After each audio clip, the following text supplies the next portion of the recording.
Good morning बच्चों। आज आपकी 4th क्लास है। प्रोज के first chapter girl with a basket की।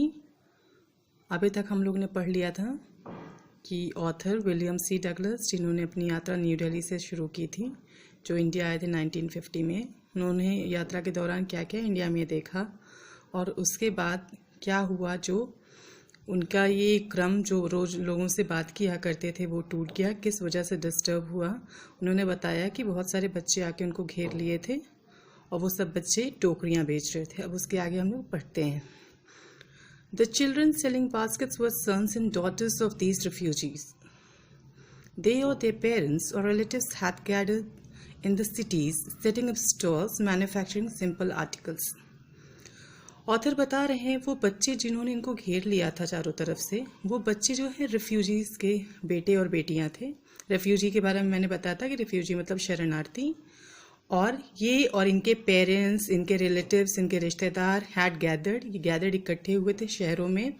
सेटिंग अप स्टॉल्स, अपने कुछ दुकानें इन्होंने बना ली थी या इस्टेब्लिश कर ली थी। मैन्युफैक्चरिंग यानी बनाना, और सिंपल आर्टिकल्स यानी कुछ साधारण से सिंपल से सामान इन लोगों ने बनाना शुरू कर दिया था।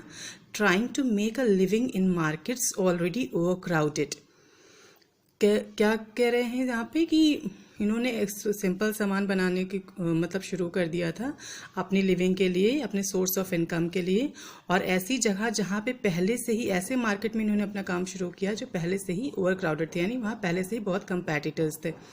They lived in cloth and grass sheds that lined the streets. वो कहाँ रहते थे?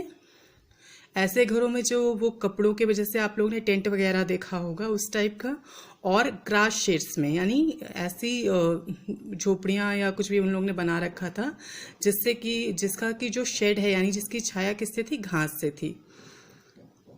The peasants among these refugees had been accustomed to little all their lives, for the annual income of an agricultural family does not on the average exceed $100 a year.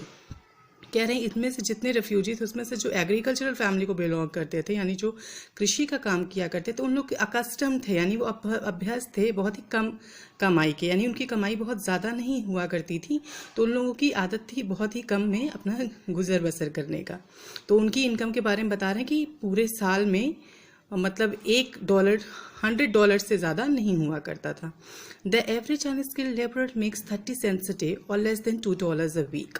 और जो unskilled labour यानी जो बहुत ज़्यादा कुशल नहीं थे, जो श्रमिक, उनकी भी 30 cents a day उनकी इनकम हुआ करती थी। There is 1 meal a day, an onion, a piece of bread, a bowl of pulse with milk, perhaps a bit of goat cheese।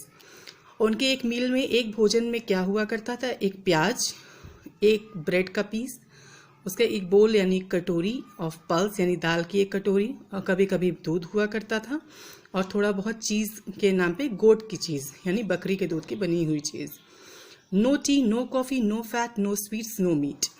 ये सारी चीज़ें नहीं थी उनके खाने में, ना मीठा ना मीट था, ना कुछ कॉफ़ी चाय, कुछ नहीं। $100 a year is not $2 a week, yet even that small amount is hard to earn by selling baskets to people to buy them। Even इतनी छोटी इनकी इनकम थी, लेकिन ये इनकम भी अर्न करना बहुत इजी नहीं था, मतलब ये भी बहुत मुश्किल था। इतनी कम इनकम भी बहुत मुश्किल थी इन लोगों के लिए अर्न करना, क्योंकि जो खरीदने वाले थे वो खुद भी बहुत ही पुअर थे, बहुत ही गरीब थे। That no doubt is the reason these little children descended on me like locusts. No doubt यानी निसंदेह यही कारण था कि ये बच्चे मेरे ऊपर डिसेंडेंट यानी मेरे ऊपर कूद पड़े, मेरे ऊपर आ गए, बिल्कुल मुझे घेर लिया। किसकी तरह? लोकस्ट की तरह, यानी टिड्डों की तरह। I, an American, was doubtless the most promising market they had seen। और it was doubtless कि ये कह रहे हैं कि निसंदेह ये बहुत ही अच्छा मौका था इन बच्चों के लिए। मैं उनको एक बहुत अच्छी मार्केट दिखी मुझ में, क्योंकि मैं एक अमेरिकन था। उन बच्चों को बहुत ही ज़्यादा होप रहा होगा कि ये हमारे सामान को बहुत अच्छे से खरीद सकते हैं, बहुत अच्छा प्राइस इसका पे कर सकते हैं, इसलिए उन लोगों को लगा होगा कि बहुत ही अच्छी मार्केट है, और इस वजह से सारे बच्चों ने मुझे घेर लिया। आज की क्लास हम यहीं ख़त्म करते हैं।